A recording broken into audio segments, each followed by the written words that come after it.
Cek. Halo sobat anime, kita kasih lagi dah Jun. Dan seperti biasa, langsung aja gaskan lah. Kalau mau ngasih, ya biasa aja lah.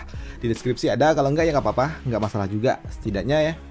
Udah langsung aja lah, daripada kepanjangan mukodimah, langsung aja kita gaskan. Mereview sedikit dari pas sebelumnya. Saat ini Jun setelah dia memenangkan turnamen yang ada di Pulau Terapung ini, dia mendapatkan berkah dan dia resmi menjadi pemilik baru dari Pulau Terapung itu. Tapi ketika Jun baru saja dia memenangkan ini, dia mendapatkan sambutan dari sosok yang baru saja datang, sosok misterius berwarna hijau yang memiliki energi yang cukup kuat, dan dia datang berniat untuk dapat melenyapkan Jun, dimana dia mengatakan kalau dirinya ada di tempat ini untuk dapat melenyapkan mereka semua, terutama Jun. Ucap dari sosok makhluk hijau itu. Namun kedatangan sosok makhluk hijau yang tentunya memiliki sebuah niat tidak baik membuat Master Wuhan dia langsung mencoba untuk dapat melepaskan sebuah serangan kepada sosok pria itu, dan melihat Master Wuhan yang ada di ranah Immortal akan menyerang, membuat orang-orang ini mereka pun yakin kalau Master Wuhan dapat menjatuhkan sosok misterius itu dengan kemampuan yang dimiliki oleh Master Wuhan.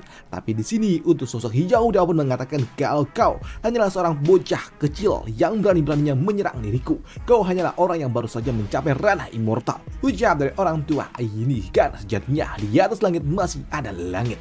Dan itu juga membuat orang tua ini dia langsung melepaskan item suci yang dia miliki, dan dia kini melepaskan sebuah rantai jiwa yang ternyata di dalamnya sebuah lampion yang memancarkan energi yang sangat-sangat kuat, dan api lampion itu juga berubah menjadi 9 ekor naga yang siap untuk dapat melahap Master Wuhan yang ada di bawah sana. Dan merasakan tekanan yang sangat kuat membuat orang-orang mereka pun menyadari kalau ini adalah sesuatu yang sangat mengerikan, bahkan untuk dapat bernafas saja sulit bagi mereka semua. Sedangkan untuk Master Wuhan melihat serangan itu pun datang, di sini dia mencoba untuk dapat menghentikannya, tapi sayangnya dia terhantam dengan sangat-sangat keras hingga membuat Master Wuhan dia sampai terdorong beberapa langkah, dan itu juga membuat Master Wuhan dia pun bertujar bagaimana mungkin serangan ini sangat kuat, ucap dari Master Wuhan, padahal dia udah ada di ranah Immortal. Sedangkan untuk pria misterius ini dia mengatakan kalau benda yang ada bersama dengan dirinya adalah sebuah benda yang berasal dari alam Nether. Ini adalah sesuatu yang sangat-sangat luar biasa, dan ini adalah benda yang diberikan oleh seorang utusan, dan bagaimana mungkin cacing kecil seperti dirimu dapat menghadapi ini semua, ucap dari sosok misterius itu. Dan dia juga mulai melepaskan jaring-jaringnya untuk dapat melahap jiwa dari orang-orang yang ada di sekitaran dari dirinya. Dan di sini untuk sosok pria misterius dia pun merasakan kalau ini adalah sesuatu yang memang luar biasa, karena benda ini adalah benda yang dapat menyerap kekuatan jiwa yang dimiliki orang-orang, apalagi saat ini yang ada di hadapannya adalah seorang master yang ada di ranah Immortal yang tentunya jiwa yang sangat-sangat lezat. Dan benar saja kini dia mencoba untuk dapat menyerap jiwa yang dimiliki oleh Master Wuhan, yang membuat Master Wuhan dia benar-benar frustasi karena dia nggak bisa menyerang sosok yang ada di depannya itu. Dan itu juga membuat Master Wuhan dia pun mengatakan apakah ini adalah akhir dari dirinya, padahal dirinya baru saja mencapai ranah Immortal, ucap dari Master Wuhan. Tapi ketika dia baru aja ingin menyerah, di sini ada seseorang yang menepuk pundaknya, dan itu adalah Jun. Dimana Jun dia mengatakan minggirlah Master Wuhan, biarlah aku yang melakukannya, ucap dari Jun. Dan melihat Jun yang akan maju tentunya menarik perhatian bagi mereka semua, apalagi Xiaohong dia pun ingin tahu apa yang akan coba dilakukan oleh Jun. Kenapa dia maju buru-buru, apakah dia ingin lenyap, pikir dari Xiaohong. Sedangkan untuk yang lainnya mereka pun takut jika Jun kenapa-kenapa. Tapi untuk sosok pria ini dia pun senang ketika Jun pada akhirnya akan maju, dan dia juga gak menyangka kalau ternyata Jun akan lenyap di tangannya, ucap dari pria tua ini. Dan Jun adalah sosok pengorbanan yang luar biasa, ucap dari dirinya, dan dia juga berniat untuk dapat melenyapkan mereka semua setelah dia melahap jiwa yang dimiliki oleh Jun. Dan benar kini sosok 9 naga pun datang mencoba untuk dapat menyerang Jun, tapi untuk Jun dia tersenyum ketika dia merasakan tekanan yang kuat yang diberikan oleh lawannya. Dan untuk Jun dia juga kini melepaskan kekuatan yang dia miliki.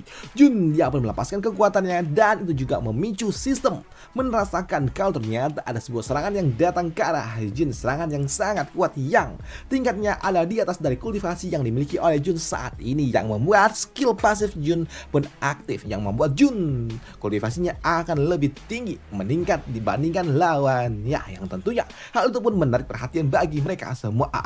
Apa yang sedang dilakukannya? Yang melihat Jun saat ini dia pun bergumam-gumam karena ternyata Jun dia tiba-tiba aja melepeh sesuatu. Liurnya dilepehkan kepada naga yang ada di depannya, dan itu membuat naga itu pun langsung bergejolak dan bas, hancur. 9 naga dihancurkan oleh Jun hanya dengan liurnya doang. Yang tentunya hal itu juga menarik perhatian bagi mereka semua. Apa? Gini doang? Sedangkan untuk Master Wu, dia juga nggak menyangka kalau ternyata kekuatan yang dimiliki Jun sangat luar biasa gila. Jadi dia juga udah ada di ranah immortal, ucap dari Master Wu. Sedangkan untuk sosok pria hijau, dia pun bingung bagaimana mungkin benda yang berasal dari alam Nether ini dapat dia jatuhkan dengan sangat mudah hanya dengan menggunakan liurnya doang, ucap dari pria ini. Dan untuk Jun tiba-tiba aja, wow, dia muncul tepat di hadapan dari pria tua itu, di mana Jun dia mengatakan, kalian datang sejauh ini hanya untuk memberikanku sebuah salam seperti ini kah? Ucap dari Jun, kau hanya memberikan sebuah pengalaman kecil. Mendengar hal itu membuat sosok pria ini dia pun tahu kalau dia nggak bisa melawan, dan itu membuatnya langsung tunduk. Dan dia pun mengatakan kepada Jun kalau dia hanyalah seorang bawahan kecil yang dikirimkan oleh seseorang. Bahkan dia juga menyerahkan benda yang telah dia dapatkan dari utusan, yang membuat Jun ketika dia mengambilnya, dia pun mengatakan kalau benda ini, apa ini? Tidakkah benda yang telah dikirimkan oleh utusanmu? Siapa utusanmu itu? Ucap dari Jun yang bertanya, yang membuat sosok pria hijau dia pun langsung berlutut di hadapan dari Jun setelah dia sadar kalau dia nggak bisa mengalahkan Jun, dimana dia mengatakan kalau ini adalah benda yang diberikan oleh utusan yang sangat-sangat kuat. Bahkan dia juga merasa bersalah karena dia telah melakukan tugas yang telah diberikan oleh utusan, dan dia mengatakan kalau dia telah dibutakan oleh keserakahan dan juga menuruti perintah dari seorang penjahat. Jadi dia memohon ampun dari Jun. Tapi untuk Jun, dia pun tahu tujuan dari orang-orang ini. Mereka datang untuk dapat memulai sebuah pertempuran besar, dan di sini Jun dia juga tahu kalau sosok-sosok jahat ini yang berasal dari alam Nether mereka datang. Sudah 2 tahun ini mereka menguasai wilayah utara dan juga selatan dan berpura-pura untuk dapat memperluas wilayah. Tapi nyatanya kalian pasti ingin membuka sebuah portal bintang, ucap dari Jun, yang tentunya membuat sosok hijau ini dia nggak menyangka bagaimana bisa Jun tahu tentang rencana mereka yang ingin membuka sebuah portal bintang untuk membuat sosok asing datang ke alam kulon. Tapi untuk Jun dia pun mengatakan kalau portal yang menghubungkan alam kulon dan juga dunia lainnya, dan kalian pasti ingin langsung menyerang alam kulon ini ketika portal itu telah terbuka. Dan di sini Jun dia juga mengatakan analisanya, di mana dia mengatakan kalau sepertinya ketika gerbang itu terbuka, kekuatan luar datang dan mencoba untuk dapat mengambil yang ada di alam kulon ini. Dan seharusnya itu benar kan? Ucap dari Jun yang membuat pria hijau dia mengatakan, ya, apa yang diucapkan Jun adalah hal yang sangat-sangat benar. Ya, hal itu pun dibenarkan oleh sosok hijau ini. Dia mengatakan kalau Jun memang sangat amat luar biasa, tapi dia juga mengatakan kalau sosok utusan itu mereka sangat-sangat kuat, bahkan kekuatannya tiada tara. Dan untuk sosok ini dia mengatakan daripada melawan sosok misterius yang sangat-sangat kuat itu, bagaimana jika Jun bergabung saja dengan mereka? Dengan begitu maka Jun akan dapat diselamatkan, dan juga masa depan yang dimiliki oleh Jun sangat luar biasa terbuka lebar. Tapi untuk Jun, sepertinya kau ingin menarik diriku kah? Cukup menarik, ucap dari Jun yang membuat sosok hijau dia pun mengatakan benar kalau dia akan membawa Jun bersama dengan dirinya, dan dia akan melaporkan ini kepada utusan jika Jun mau tunduk bersama dengan mereka pula. Dan untuk Jun, baiklah, terima kasih atas usahamu untuk dapat membujukku, ucap dari Jun. Tapi di sini Jun tentunya dia nggak akan mungkin mau bermain bersama dengan para tikus-tikus yang tidak berguna, ucap dari dirinya yang kini dia menyiapkan jentikan jari dan dihantam dengan sangat-sangat keras hanya dengan jentikan jarinya doang, yang tentunya hal itu juga mengejutkan bagi mereka semua. Ketika Jun dia melenyapkan sosok iblis dengan hanya menggunakan jentikan jari doang, dan itu adalah sesuatu yang sangat-sangat luar biasa gila. Dan mereka juga kini mulai bersorak-sorak kepada Jun yang memang sangat edan seperti ini. Dan untuk Jun dia pun tahu kalau sepertinya ini semua sudah selesai, jadi ya sudahlah, ayo kita kembali pulang, ucap dari Jun. Sedangkan di sudut lainnya saat ini di jurang istana dari klan Umbral, sosok hijau ini dia pun benar-benar kaget ketika klonnya dilenyapkan oleh Jun hanya dengan menggunakan jentikan jari. Dia nggak menyangka kalau ternyata Jun dia sangat-sangat kuat, dan untung saja yang sebelumnya itu hanyalah sebuah klon.